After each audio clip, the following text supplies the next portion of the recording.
Back on the scene. M-U-S-L-I-M. Back on the scene. The number one Dean. I'm back on the scene. Back on the scene. Back. Back on the scene with Native Deen. Assalamu alaikum, everybody. This is Joshua Salam. Abdul Malik Ahmed. And Naeem Muhammad. But we are back on the scene with Native Deen. And today of all days, we're gonna shift it to my brother Naeem Muhammad. You got something for us? Naeem Muhammad. All right, everybody. Well, how's everybody doing? You guys good? Just want to make sure, just checking in. I'm feeling good. Other than Abdul Malik talking about my choice of colors, you know. What choice of color? What? I mean, I've been known, my mother and others, when I go out the house, I get this a lot. You going outside in that? You know, like I don't pay attention really to what I'm, but I just dress for comfort, you know. Okay. Comfort over style. Comfort over style? Absolutely. Yeah. that explains a lot. Thank you. I'm gonna write that. When Naeem does that explains it, Joshua. does the biography for the bands, like one by one, each one of these guys getting a biography written by Naeem Muhammad. Comfort over, yeah. If I can get both, I'll take them. I like style, but not at the expense of comfort. I mean, I would say, you most of the time you do have right. Flavor. I've had my moments. And then like, I know there were times where they were like running pants, a dashiki, and a straw hat that was like. I remember that. As you say it, I'm like, that sounds nice. I mean, I remember that. So. Oh yeah, the straw hat. Yeah. I don't know. I think I'm more. Straw hat. I mean, I'm more. I think for me is like, I'm gonna do my thing. And how I'm feeling in that moment. What does that mean? I mean, like for me, like most of the time, I'm gonna dress on like some like kind of like mix of like skater, inner city, just like hoodies and like graphic tees or some t-shirts with something and jeans, and gonna do that. And then through my life, I went through different phases. There was one point like in college, man. Only thing, me and my buddy Kareem, everything was Timbs and fatigues and fatigue jackets and camouflage, and we all, our hair was all twisted up, and we was just trying to be those dudes. We trying to be those dudes on campus. Like, what? This come through. And then there was times I was like, everything just gotta be clean, fresh, like kind of preppy, like not too preppy. I never made it to that phase. No. What? Clean, fresh. So fresh and so clean? Clean? No, I mean he means Joshua. I think he's talking about if we were on college campus right now. Okay, I'm just saying if we were on college campus right now. I mean, none of us pledged, but if I would put you in any fraternity, I would put you in the Kappas. Only because I can step. No, you be wearing that sweater vest with a t-shirt and pressed khakis on campus. I don't know. That's what I just in my head. And I'm fronting because my oldest brother, he's a Kappa. Technically, he's a Kappa because he didn't get into the one he really wanted to in the end. But this whole conversation was a nice intro into what you wanted to talk about anyway. Because whatever you said, my daishiki jogging pants with a straw hat, and probably had dress shoes on with it too. Yeah, I think so. I like to mix things up. Yeah. Well, anyway, that all to say this. Like one, when we were driving here, I was reminded of the Malik when he told me that he was thinking about. Remember at one point he was talking about getting a car and like doing all the kind of the modification. We saw some guy drive past and he had like these brake lights that were blinking and they were doing all kinds of crazy stuff. And Your brother's into that stuff, right? Like he drives like not the way what he's talking about back in the day is, man. I had a just a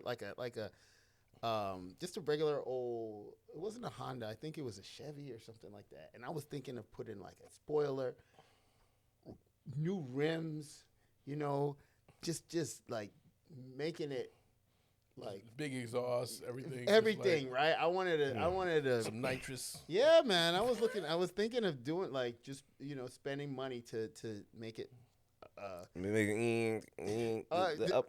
not that much, but spoiler, Okay. tinted windows. The lights underneath. Yeah, I was like, I never did it, but it was always an aspiration that one day It's not I'm too gonna late. do that. It's not too late. But I mean, yeah, you get Okay. when you get to your old man phase, that could be your thing. You like Maybe, you get the little but- garage and you like. Yeah. But that made me think about like people who like, because we were talking about like I said, for me, I would just pick the stylish car that I like because I'm not, for most things, I'm not like a customizer kind of guy. Like this is how the factory, or this is how the originator conceived this automobile to be. That's what I want. Or even the options, they've picked the options because they went through all this type of thing. And it just makes me think, I think there's other people, no matter what, and I was putting you in that other side, I feel like you like to customize a thing to your liking, because I remember when we were in Lebanon, we went to Lebanon and we go into the sandwich restaurant. And like I say, people do that with different things in their life. We go into the sandwich restaurant. I'm in there looking at the menu like, these are the things that these guys have perfected and they know how to make. Joshua went in the restaurant and is like, can I make a sandwich with y'all? And I was like, what are you doing? Do you remember this? I remember this Because specifically. and that was the first time this is the first time I didn't know about halloumi cheese too. I didn't know about halloumi cheese. Halloumi. And then he was like, okay, put some halloumi on there. And the funny thing is, like, when you go overseas sometimes, I mean, it really depends on the people. The people are receptive to this American guy coming through and be like, hey, what up? And the people so they were like, okay. And Josh was like, okay, now get a little bit of that sauce. Now put that on the bread. All right, what else you got back there? Lettuce? One of those. And then you always making a sandwich. And for me, like, I'm just like. And it was fire. Everybody Everybody in the band was like, "This tastes good." Well, 100%. Like I will, I mean, no would lie. Would they have said? Would they have said? No. I don't know. No. Y'all would have because I would have. Yeah. Oh yeah. But I'm saying, I but do objectively, remember it was good. as we were going on, people started ordering that same sandwich, That's and they right, were like, you're right. it became a thing. We were there for a couple of days, and it was just like, yeah, the Josh sandwich, and then and people was eating the sandwich. Now I remember that. Yes, it became a thing. It became a thing. Yeah. But I think there's people who, like, no matter, I don't know, like, I think some people, no matter their situation, Abdul was saying this thing about, like, his at work with his, like, cubicle or like your office setup. What were you saying? Like there are people who have. Yeah, I would go to the office and they would have their cubicle. This is when I used to go into the office, and they would be all decked out, man. They had pictures here. But not only pictures, decorations. They spent a lot of time making their cubicle feel like home, And then my cubicle would just be like maybe picture of my daughter, and that's it, and maybe a calendar of what I have to do.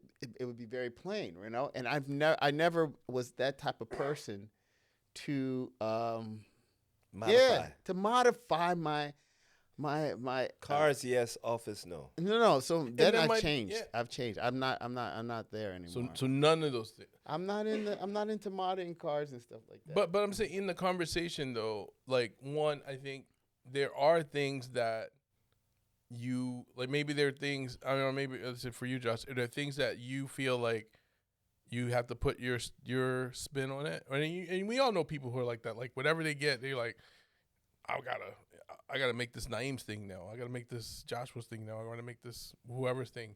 Versus, do you have? I think there's certain things that people have in their life they do that, and the other things they just like.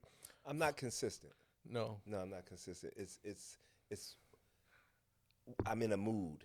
Okay. Right? Because sometimes, as you were talking, I was thinking like maybe I do that with food and not with like rooms and office and stuff like that. But I'm thinking I'm not consistent because sometimes when I go in an order and the person's like, would you like, such with that? And I'm like, I want it as you make it. Okay. Yeah. Like I want to eat this as you guys prepare it. Sometimes I'm like that. And then sometimes I'm like, can you mix some of that juice? No, with it some of is that juice? I know exactly that. And they're like, we don't do I'm that. like, and I'm like, why love not? Can we?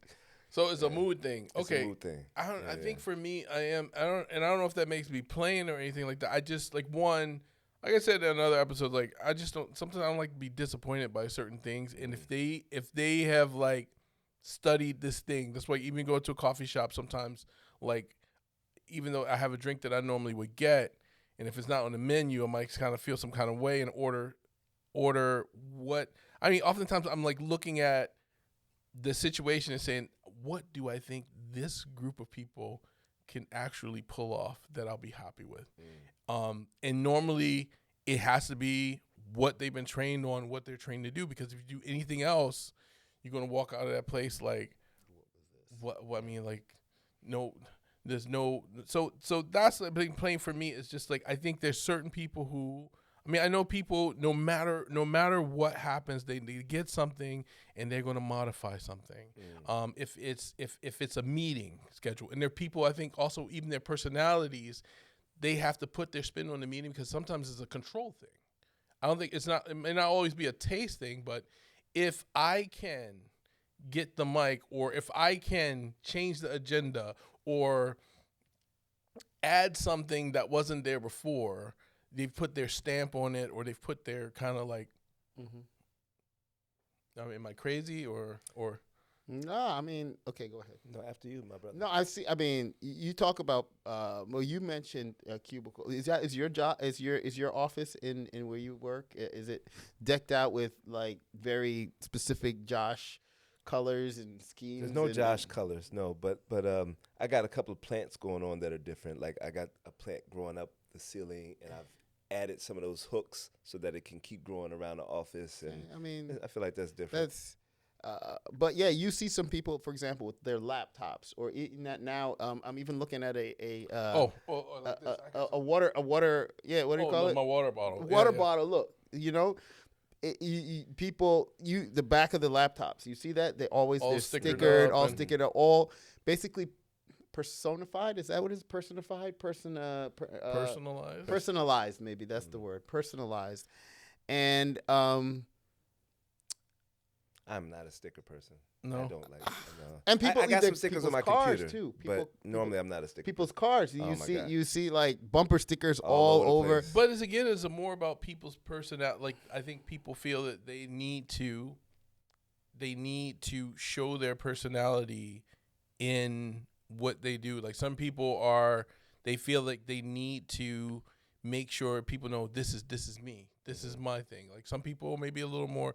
I don't know if it's. I don't want to say it was like a immodest thing, but I think there are people's personalities where they have to show themselves in this space as opposed to letting things be. And I'll tell you another place where it comes out for me is when we talk about the music. Oftentimes when we're writing and stuff like this, oftentimes like when we make suggestions on people's work and like lyrics or ideas and stuff like that, I feel really bad to change up. Like I want to stay as close to their original kind of thought and process as possible, because I don't want them to lose what they've put into it just so I can put my stamp on or my version into a thing. I'd rather, how can I help make your idea that you're working towards? Like, how can I elevate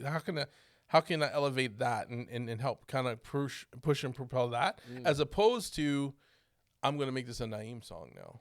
I'm going to make this like a, unless the person asks me like, well, if you were doing this, what would you think? And you say, if I was doing this, or this was my song, okay, if it was my song, I wouldn't do any of this. I'm gonna blah blah blah. But there's two things that are coming up for me. One, for some reason it's related in my head, but as I start to say it out loud, it's unrelated. So I'm going to put that over here. But on this one, I don't like to do stuff the same way other people do stuff. Okay. I always like to modify. Can you give me an example? Yeah, like if you say, Joshua, this is how you tie a shoe. I'm like, okay. I'm gonna do it faster, differently, make the bow different. I like to do. Joshua, this is how you play basketball. Yeah. When I was training martial arts, like, this is how you do the side kick. Yeah. But I don't want to do it the way everybody else does it. I like to modify stuff so that people be like, oh, that's how Joshua does it. Like, I am different. Shoot like LaMelo Ball, yeah. Anyway, but yeah, I do. If it can be better, like if it's gonna be worse, no. But if I can modify it and still be at the thing, and it was in math too. Like when I was in school, they would teach us math a certain way. That's actually how I got. At one point in time, I was really good at math. Really good at math. I was making up my own theorems and stuff like that. I was something. I was a little Einstein. Y'all didn't hear about me? I felt like it. I was in the newspaper. I could predict. Like I didn't need the calculator sometimes to map out the graph. I knew where it was coming, and I was like, "That's how you taught me. That's how you taught me." But I think I can figure this out and do it a different way. You know. So I'm kind of like that sometimes. I mean, I hear that. I think for me, like, okay, so that's a little different. Like one, I don't want to be. Yeah, that's weird because like you said, like I said, I wouldn't do all those mods and different things in the car, but at the same time, I don't want to do what other people are doing. Like you know what they do in the mosque, right? Like one of those is kind of exactly what you're saying. In the masjid, when you see the brothers passing out oil or like the perfume or whatever, and they put it down the line, I don't want to smell like four other dudes. So when they do, I'm like, here, keep it going. No, I want to smell like me. Flavor. I want you to smell like you, even if it's bad. Especially that's naive. Oh my god! Like nobody. My god! No! That is not Naeem Muhammad. No way. And he wondered why it kind of keeps coming back to him. Keep it going. No, I said, why do you keep giving it back to me? That's terrible. Give it to that man. That man. No, that's terrible. No. I like the African accent. Give it to him. This is yours.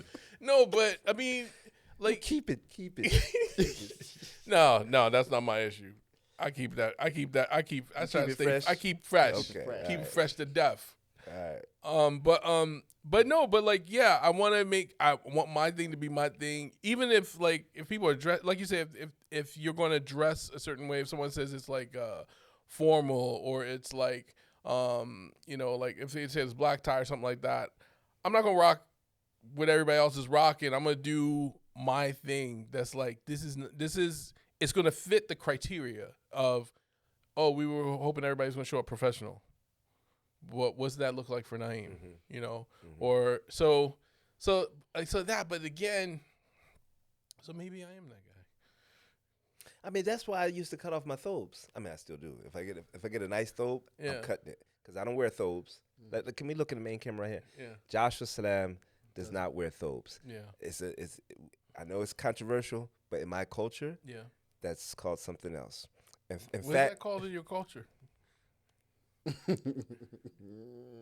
No, you can. That's not a problem. It's not a problem? Okay, then let me give you a story from this brother that I just met, because his story, it's not my story, it's his story. True story, though. Okay. African brother from Ghana, I think, said that he was wearing his thobe every day and this lady that was working with him one day says, "Oh, you know what?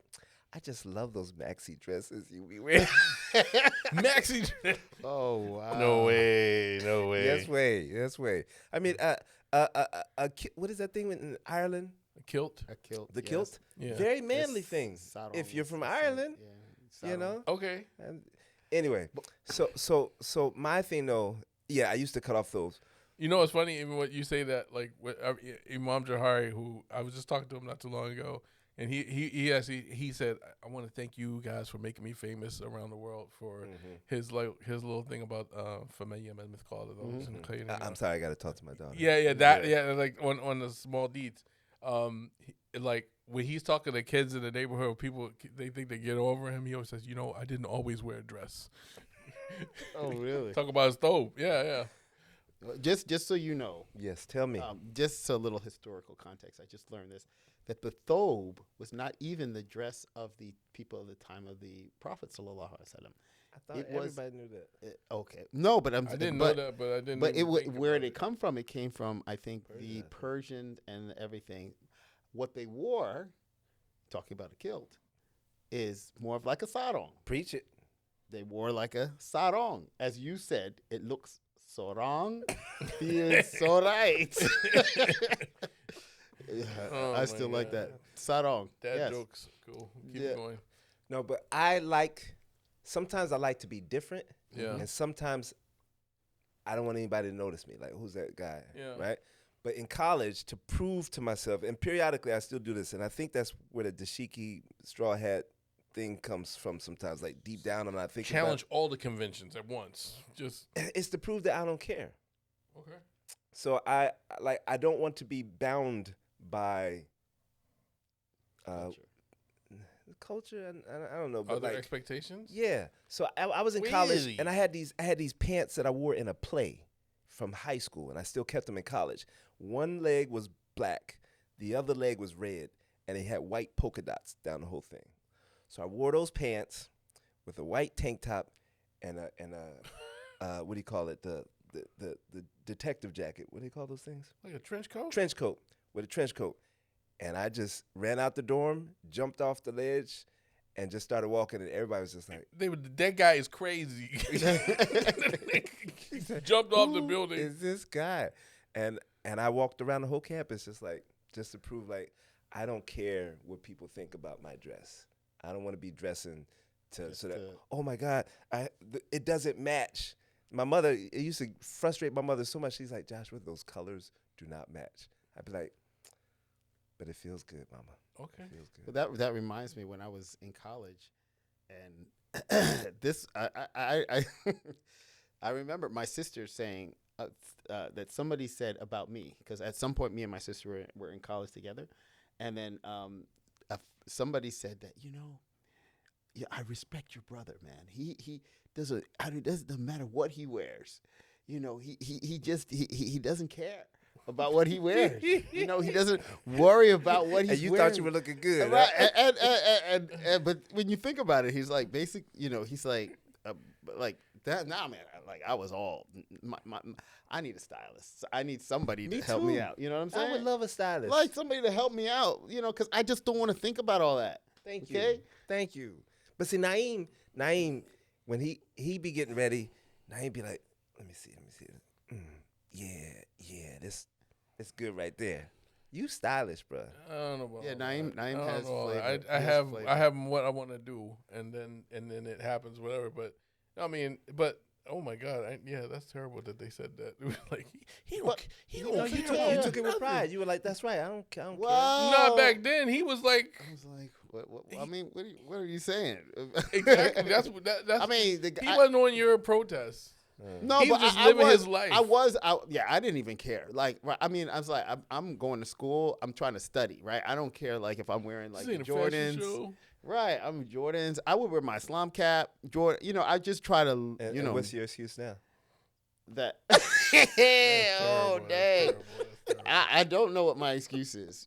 I have to. I think it's about.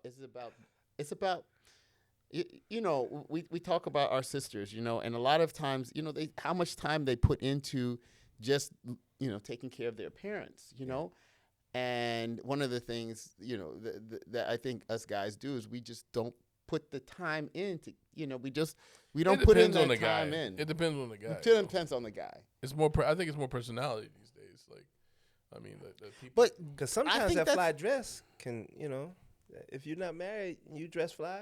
Sister be like, "Man, that Get brother you know one- how to take care of himself." Right, exactly. But the thing is, like, and then, I mean, And then if you married and you look at busted, you'd be like, his wife don't just. that's right. You don't- She let him walk out the street like this. That's what they true. say? Well, after I got married, then my wife was like, "Okay, we got to get you a whole new wardrobe. See? We gotta, Because he When you get your represents. stuff- Represent and be. yeah, He we wasn't. need to change this all up." That's where he was. Oh yeah. But it's just amount. Like, I would rather spend more time, maybe, I don't know, writing a song or something than But that's fixating on how I look. No, but that's why like the creative folks, like you said, like Steve Jobs used to say, like he had a uniform. He didn't have he had the black turtleneck and like just like these like jeans and white and sneakers, and that was just like, if you see Steve Jobs somewhere, that's what he's doing, because he's like, take that out of the equation. Or like decision making fatigue. Yeah, decision making fatigue. Take that out of the equation. This is my uniform. Boom. So now I can get straight to things that should be taking up space And in I liked it. But that might be a good business venture for somebody out there. Is there a Muslim? They exist. A Muslim stylist, I don't know. like for men. They basically they set you up, based on You gotta give them a theme. you give them a theme. You want to have a Muslim American look, right? Yeah. Mm-hmm. And then basically, Well, what is that? That's why I started cutting off thobes. What is a Muslim American look? It hasn't been defined yet. That's why we tried to partner with Shukr back in the day. They wasn't really trying to work with us. Turkish, Yeah. Well, not really. They're not Turkish. Well, they're based there a little bit. Yeah. It's well, it's Turkish. that's controversial in itself, because what a lot of people say is, well, everybody say, oh, you want to dress like a Muslim, right? You're gonna have to wear a thobe, or you got to wear a kufi and all that kind of stuff. And people say, well, the time of the Prophet, the Abu Jahl and Hamza radiallahu anhu probably dressed very similar. It's like they didn't have a very different look. You couldn't tell one or the other based on the clothing. Is like, but then afterward, the Prophet tried to differentiate. He's like, no, make sure you guys grow a beard, So you kind of differentiate yourself a little bit from, Ahl Kitab and that type of thing. You can see the Prophet kind of specific. But is that something, is that a thing? A Muslim American? It should be. It should be. Sherman Jackson talks about this, the indigenization of Islam for a region. So like China, Muslims in China have a thing you can kind of tell. Muslims in Indonesia, kind of, the dress has a thing. Muslims in Turkey, there's a dress, there's a look to it. They still wearing, they can be identified as Muslim, but the Muslims in Turkey look different than the Muslims in Pakistan.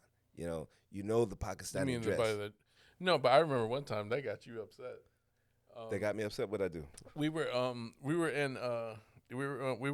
getting interviewed we were getting interviewed in Arabic, and the guy was translating. David was supposed to be translating for us, and then the guy was like, we were talking about hip hop and then he started to describe what Josh was wearing. He was like, yeah, Pakistani something, because he was wearing like a cut off thobe, and again Josh was like, no.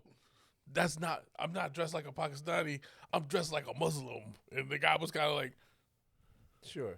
I don't know what that means, but that's a Pakistani shirt you're wearing as opposed to someone else. But so you're kind of evolving on this. It's actually very interesting, because if you go to Egypt, which is like majority Muslim country, right? Mm-hmm. What is the Egyptian?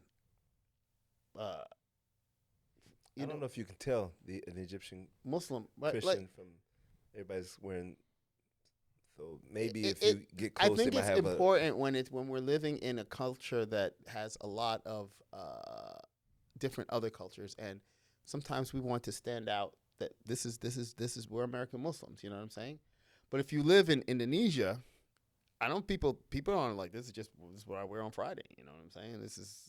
It's not like I'm not trying to be the Indonesian. I'm because everybody else is Indonesian. This is just what they wear, right? Mm-hmm. And so when you're talking about specific clothing for Americans,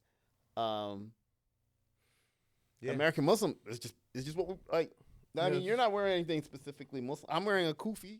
This is actually I don't know. It's supposed to like it's a shukr kind of a hoodie kind of thing, But then this again goes. I looked at me and paused. He's like, I don't know what to do. But this again goes back to my it took me 5 minutes, like less than 5 minutes, to try to figure out what I want to do. I was like, okay, this looks good. You know what I'm saying? So I do that now at work. I got I took a note from maybe C Jobs. I don't know where I learned it from, but I got like 12 shirts Yeah, I remember. Yeah. that basically look the same. Yeah. They're white. I had them made in Oman. I think they came out to be like $10 each or something like that. And so I don't think about it. It's just like, next shirt up, let's go. Oh well. I'm glad that Are you're good. you're not like that. I think at one point, no, I do have a uniform for work. I mean, but my uniform, I mean, it's not like a Muslim, non-Muslim, or whatever. That's it. I have I wear a white shirt and like dress pants, and sometimes I wear a jacket, but it's always white button-up shirt, dress Can pants. people recognize you? Like when you're in the store and there's a sister recognize me or as a Muslim? or a brother who's like there and they look at you and they're like, Assalamu alaikum. I mean, if I That wear, happened to me the other but day. I'm saying I often After Jummah, I was wearing That's a the kufi. but I'm saying I oftentimes wear a kufi or I have my beads. Like I don't have my beads over here now, but I thought I was sitting on them. But I usually have my those big thicker beads, and Yeah. they're always like everybody's like, hey, let me see those things. Like, Yeah. So I mean, so I get that, but The question is that really always is that necessary? Do we always need for people to look at us and be like, Yes. Assalamu Yes. Yes, I vote yes. KYS. Why? I think even about the beard and mustache thing, I think if you read it, it's about like, if they're doing that, then we're going to do this. And it was something subtle. You're right. It wasn't like, okay, we're just going to look like we came from a different planet in this different culture. Right. But it's like, there's be something that when people see you, if it's not going to get you in trouble, right? So I think there is wisdom to it that like, if being outwardly something is going to get you hurt, it's going to get you arrested, things Right. like that. That's something different, right? But I'm just saying, in your world and your culture, I think people should say, "Hey, there's a Muslim guy there. Hey, there's a Muslim sister there." I think. But okay, go. No, I prefer that. I mean, but I don't. I mean, most of the time, I need to go buy some more kufis, but most of the time I usually have like a kufi or something on, and that did come from my upbringing. Like I remember when I was younger, I didn't want to be like recognizably Muslim, probably like my teenage years, and then I remember one day, I don't know, something just like snapped, and I'm gonna wear my kufi to the basketball court for the first time, and that was just gonna be my thing, and nobody said nothing. It was just like whatever, and so that just kept going. So as far as like, oftentimes I try to have like something like that, but then I also go in those times like sometimes you said earlier, like you're just like, I'm not here to get like, I'm just I don't need to be recognized. I don't be anything. I'm just in Trader Joe's trying to get some, organic kale. It keeps me on point though, because I think we talked about this. I don't know what podcast it was or when we talked about it, but there's been times that I was like, oh my goodness, I don't want to be, like taking off all station identification because this is a bad thing that's about to go down. And there's other times like when something it's like, like you about to do, like you about to get into a fight with some guy. no further answers. Oh, Your Honor. No further answers. he wanted to beat that barber up, man. This my haircut? Come here. No. But then there's other times like people can see that I'm Muslim. I need to behave for my faith. Yeah. I need to, maybe even if it's not something that I would do, I'm representing this ummah. I'm representing this community. I'm representing Rasulullah sallallahu alaihi wasallam, right? So let me do better. Let me speak better. But even we also have that as black people too, because That's true. when you go in somewhere, you represent the culture. You represent everybody. Like you go in the spot and so you're being on extra behavior or be doing something in a certain kind of way. So people like, Black people. I aren't do that that. bad, I do are that. they? I yes. this is Walking real down the talk, street, man. I'm like, you spot, hey, hello, how are you? I don't know about that part, I mean, you're trying to be. I I did that the other day. I'm not I doing did that, but I'm just saying. I'm I'm hi. making sure I have good interactions with people. Like, hey, what's up? But also like that's also a heavy burden. That's a heavy burden, It's a heavy isn't it? Comedian that talks about it. He calls it a different type of dial, but he says, you be at work, you be like, sorry, thank you for such, and then you get on the phone and be like, this people, and you turn it up and down. But this is real talk though. There's and this is one of the differences between.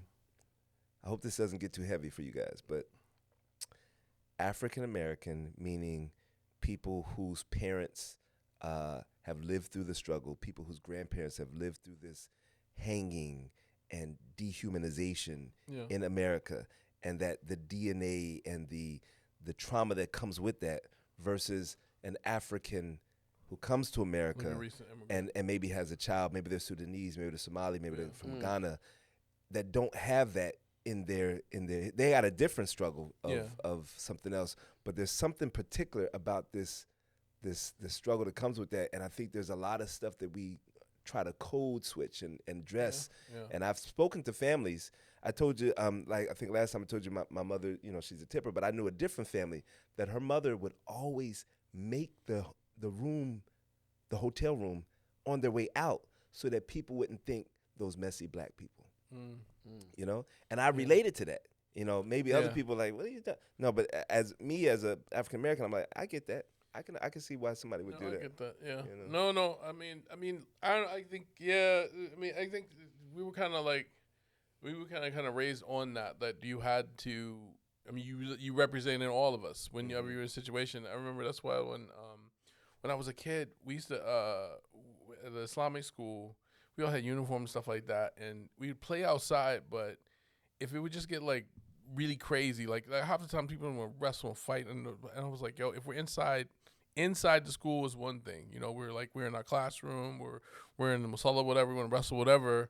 But if we're out in public, I didn't want to have that persona, like, look at them wild little Muslim kids, like rolling around in the concrete or all that kind of stuff like that.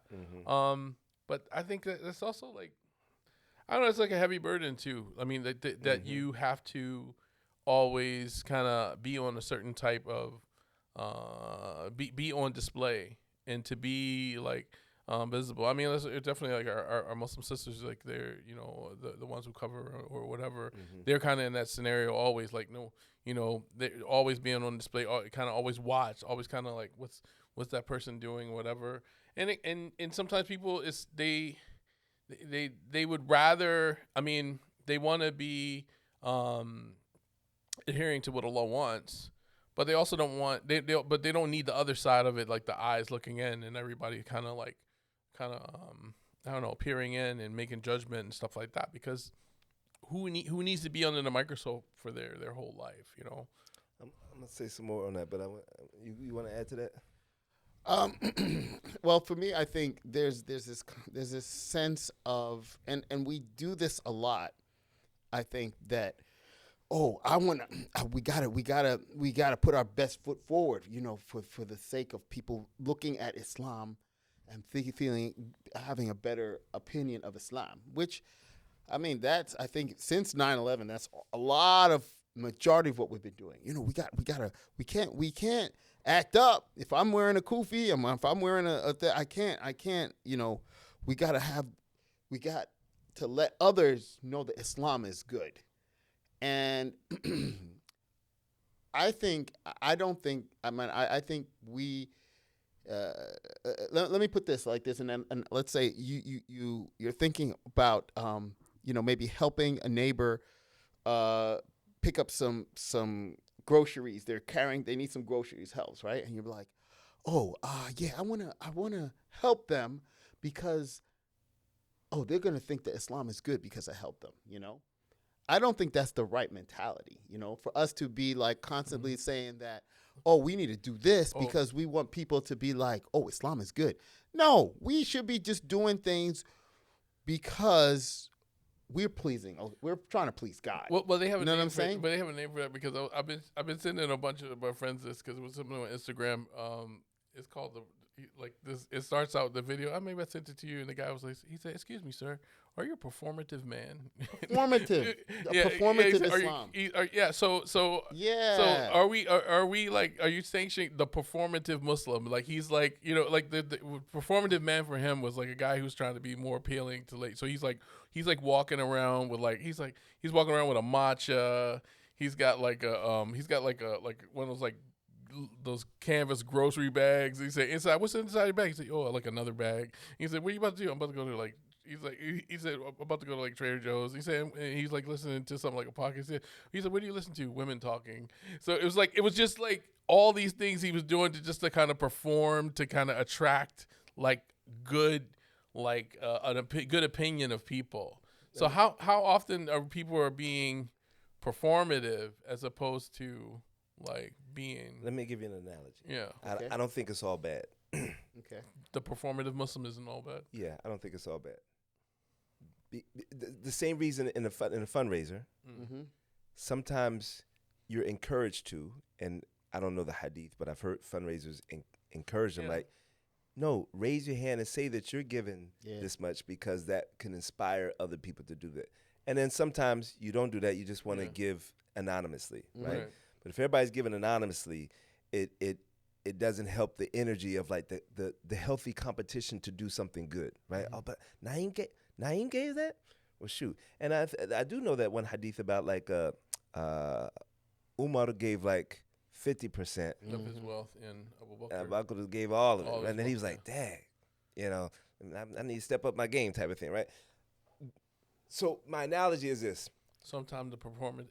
No, even the guy he gave a couple of Friday, he talked about, I guess, like when the Muslims came to do tawaf, and there was and they were going around the Kaaba, and when they were like on the back of the Kaaba, they were like kind of walking, but then when the people who aren't believers were like where they were, which was like in the front part, the Prophet told them, when you get there, run.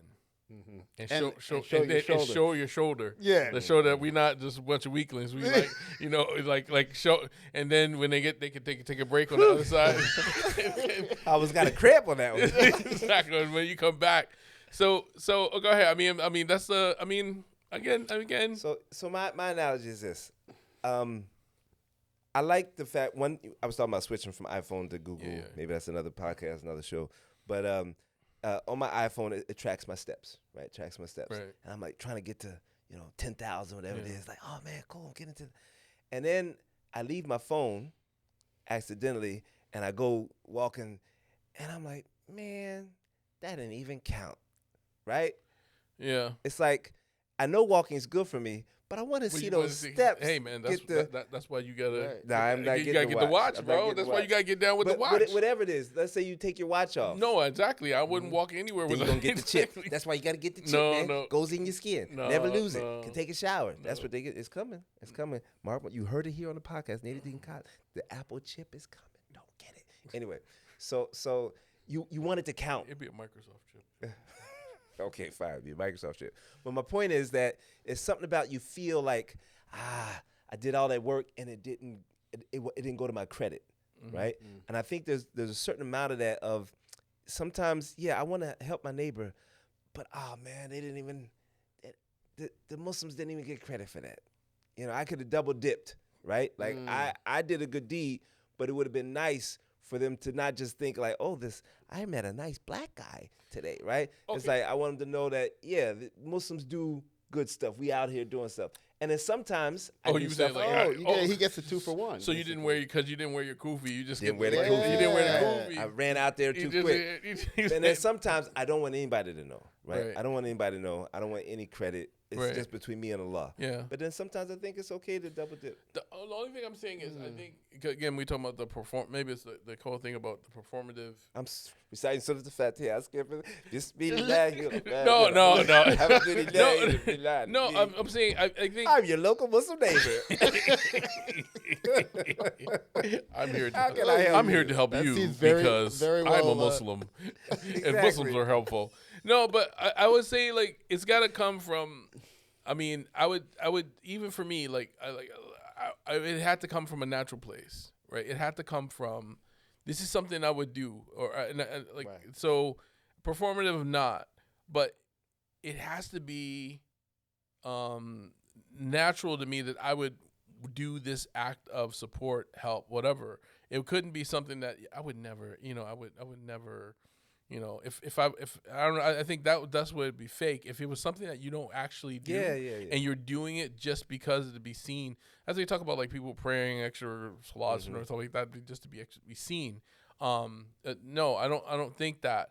But at the same time, like, I mean, this puts myself out there. Put yourself out there, brother. No, I'm saying like even for my kids, I never was like a force my kids to pray kind of thing. My thing was like, let me be an example that like, yo, it's time to pray. I gotta make him wudu very loudly, swishing the water and flashing all over the place, and letting people know that, hey, in 10 minutes, I'm gonna pray, and if anybody wants to join me, they can join me. And just kind of like modeling that a bit, but it's coming from a real place. Like, I'm gonna pray no matter what. If I can make it something that's gonna inspire them to do whatever. Right. So I think. But I hear you saying it's a slippery slope, and we got to be careful with it. Yeah, right? I just think it should be coming from. I wouldn't want anybody to do something unnatural if they don't. I don't know what it is. Like if they wouldn't give us that. If it's not natural. All right, perspective. See now you bring the prayer thing, because I deal with a lot of youth. And then, you sometimes, we say, okay, it's time to pray, and then you have some youth who are, they don't want to join us. Okay. And the back of my head is like, I'm not going to force, like, get over here and pray. 'Cause that's against what you're supposed to be praying for God. And in with communion with your brothers and sisters, we're praying together. Right. But I don't understand, what is it? Is it boring? But everybody else is doing it.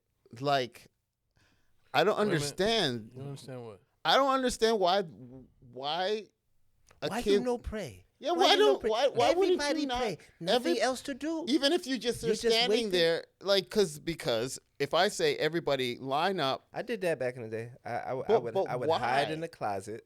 I don't know why, but I would hide in the closet until I heard. I said, I said, did I come out and be like, hey? Is it because it's a chore? But that's not the. Maybe. Wait a minute. Maybe. It's seen as a chore. I didn't have the relationship with prayer. I don't know. Like, but I think that's. I mean. But I know half of the people that they're not like. Getting all this amazing spirituality. These, kids, they're like 10 years old. They're not going to be like, wait a minute. But I think that's a whole nother thing, though, because I'm talking about. I'm saying they're 10 years old. I mean, they're just sitting there thinking about, I don't know, some game. It's okay, it's but a big topic, man. I love it. Okay. Go. Wait a minute. So. Okay, so you mean like, because we were talking about things being more performative than actually doing. Right. So the kids should just like perform, and like even if they don't, I mean, look, if you were to go into a church, you don't believe in that particular ideology or synagogue, right?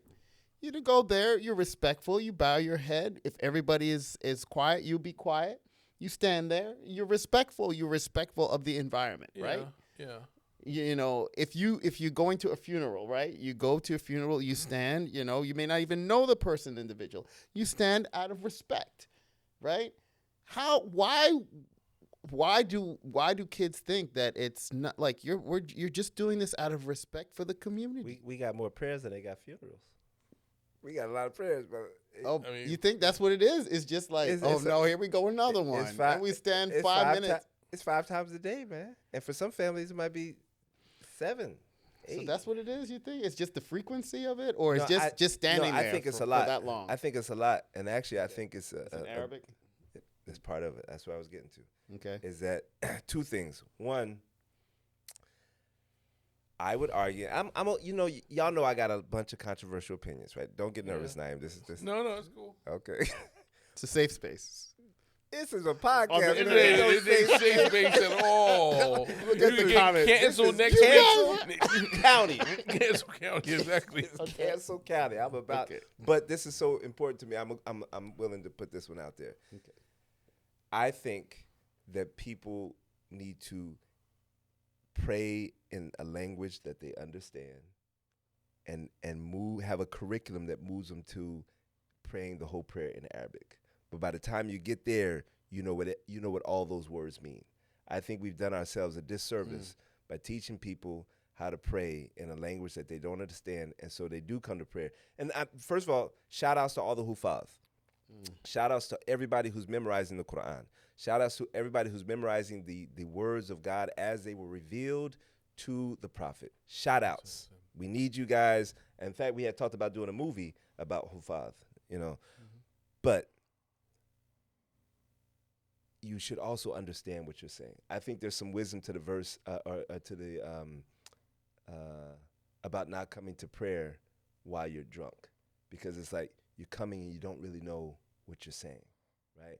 And there's people, me and others older than me, who go to prayer and they pray in it and they know I think there is a certain amount of goodness that's like, I know that I'm meeting my appointment and I'm reading the Quran and I feel a certain thing, but there's something missing, especially for young people. You know, it's important to know that you know what you're doing. And I used to tell my sons that I used to not even say prayer. I said, let's go say thank you. You know, let's go. Yeah, because it's like, we just watched a nice movie. We just had a good meal. Hey, it's time to say thank you, right? And it changes like the concept of it's not a chore, right? Oh, it's time to pray. Got to get my prayer in, right? It's like, no, man, we had a good time today. Let's go say thank you. Or if I messed up, I can say it's time to go. Say I'm sorry. To Allah. Like, just change it up. Thank you, forgive me. But just like it's prayer, it's prayer, it's prayer. This is Joshua Saddam saying this. I know I don't represent anybody, but I think it's some wisdom to praying in your. And you used to tell me that your dad or your mom used to teach y'all in English, so that you would understand. And I still do that sometimes. As I pray, I'll say it in Arabic, and until I'm fluent in Arabic, like Abdul Malik. I'm not fluent. Trilingual. No, I'll say Sami Allahu liman hamida. Allah. I'm saying it in English too, so that I'm more present. I have better khushu'. But okay, so let me say this though. Like, yeah, my parents made me memorize like Surah Al-Fatiha. Encouraged me to. And so I still remember it. In the name of God, the beneficent and merciful. Praise be to God, Lord of the world, the beneficent and merciful, Master of the day of judgment. To you alone we worship. I know the whole thing. And even we had to memorize some of the shorter surahs, in English. But I'll tell you though, even memorizing in English, it just became a series of words. It became like sometimes if you like a poem. Yeah, it doesn't. It becomes like what is Twinkle Twinkle Little Star? How I wonder where you are, up above the world so high, like a dot. We memorize that, but what does it actually mean, right? And it becomes a rote, not a rote. What's the word? A ritual thing. Which I think that's what prayer is supposed to be. I come from a martial arts background, right? And we have y'all these know things. what y'all be saying. Exactly. What did you say? No, even different, like the forms, particularly in karate and in silat too. They have jurus or forms or kata, and people don't even know the people have these all online conversations. What is this actually in the kata? What is it doing? And then somebody says, oh, it's doing this. Somebody says, oh, no, it's doing that. But the fact that you're doing a rehearsed set of movements that have been done for centuries, there's a significance in that, I'm almost ready to concede. As far as when you say the English can also become repetitive. But even as you say, Twinkle, Twinkle, Little Star, I know what that means. There's image. No. These are stars twinkling. There's imagery that comes to my mind. But anything you do that often, it's one of the things we're creating, like this base level of what we're meant to be doing, right? But then there are times like that moment means much more than a regular moment. Like, especially you're doing 5 times a day, but some reason. Like they'll say this hit different today. Like something when you were praying dhuhr, or you were doing something else, or you gave sadaqah this day, or you gave somebody salams, or you even told someone you love them. Like, it's something about that moment that meant more. You don't not do. I think sometimes people, because they don't have that big moving moment, sometimes that they feel like, okay, maybe this isn't that This is important. And if you're then I feel then you're like worshiping a feeling, or you're worshiping like a I don't know. It's because for me it is more about adhering to something that you're meant to be doing. I think it's also and creating that standard. And then there's sometimes you're gonna have like huge awakenings, like the same thing if you're working out or something like that. You know, every day you're doing that same thing, you're lifting or whatever. But someday something happened that one day that made that extra special or whatever.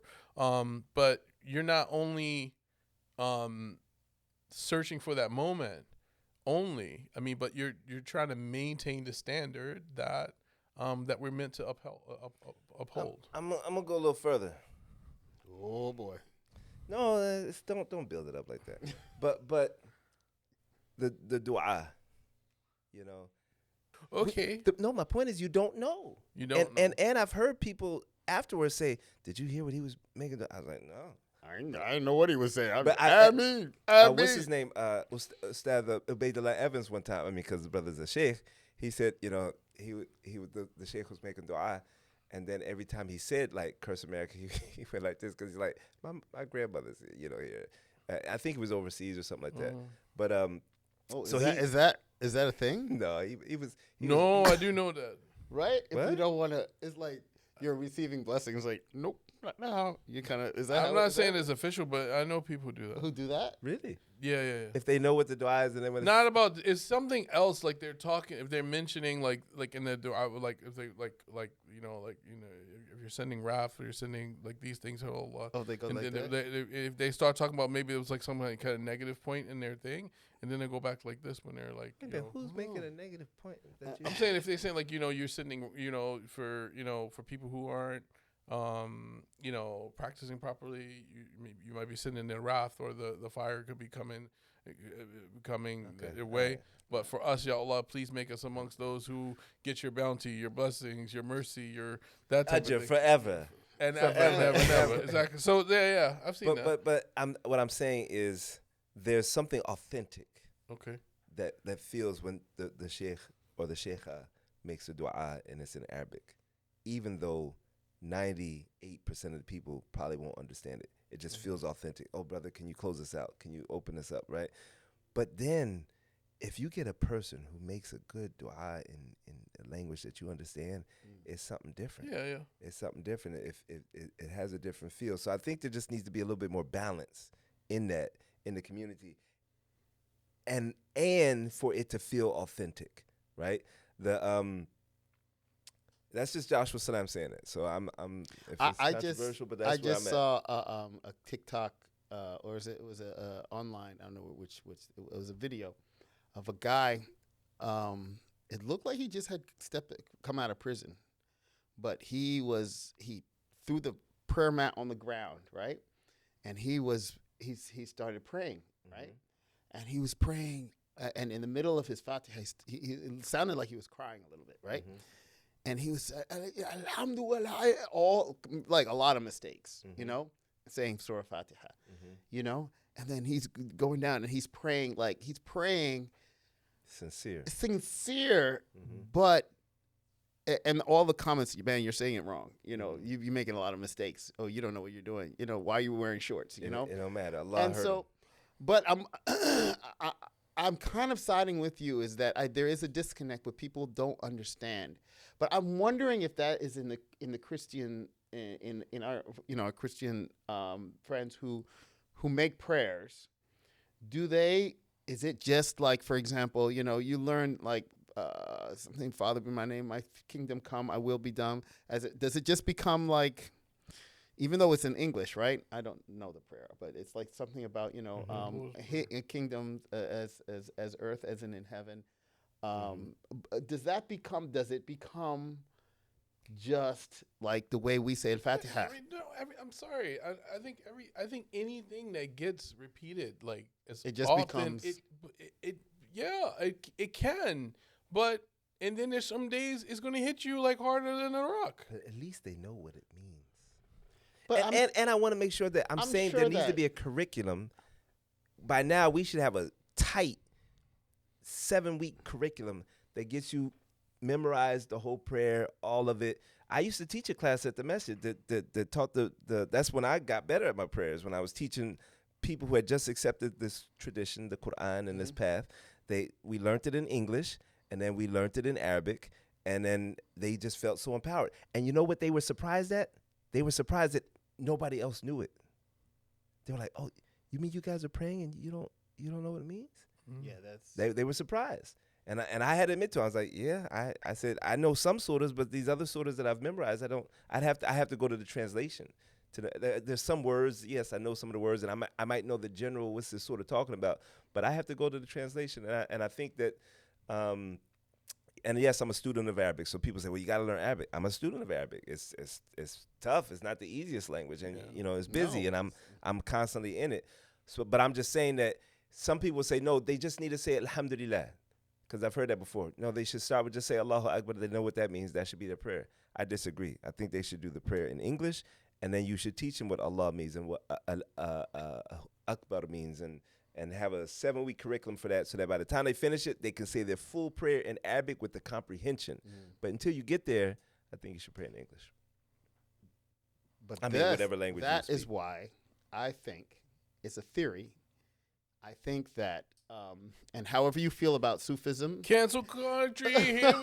Cancel county. Cancel No, county. Cancel Cancel County. county. Sorry. no, or however you feel about Sufism, but the reason why the majority of the country, the Islam spread by means of Sufism, is I believe that, when people, for example, when they're repeating simple phrases like La ilaha illallah, La ilaha illallah, or Allah, Allah, Allah, or Allahu Akbar, or Alhamdulillah, Alhamdulillah. Very simple words over and over and over and over and over again, which they do in dhikrs, right? It is easier for these non-Arabs to comprehend and get a feeling because you're just repeating one word over and you and know what over. that word And is. you know what that word is. Allah, Allah, Allah, subhanahu wa ta'ala. And you that's all you need, And I believe that if you look at Indonesia, if you look at Pakistan, you look at even Egypt and all of these, the majority in the Chechen, in the Caucasus regions, all of the Islam was spread by Sufism. And this is one of the things. I mean, we don't have to fact check that. You stand on that? We should fact check everything that comes out of this mouth because I don't know what it. Again, I'm sorry. I don't understand how I think anything that's done as often as the things that we're talking about, whatever language they're in, there's going to be days it's going to hit you.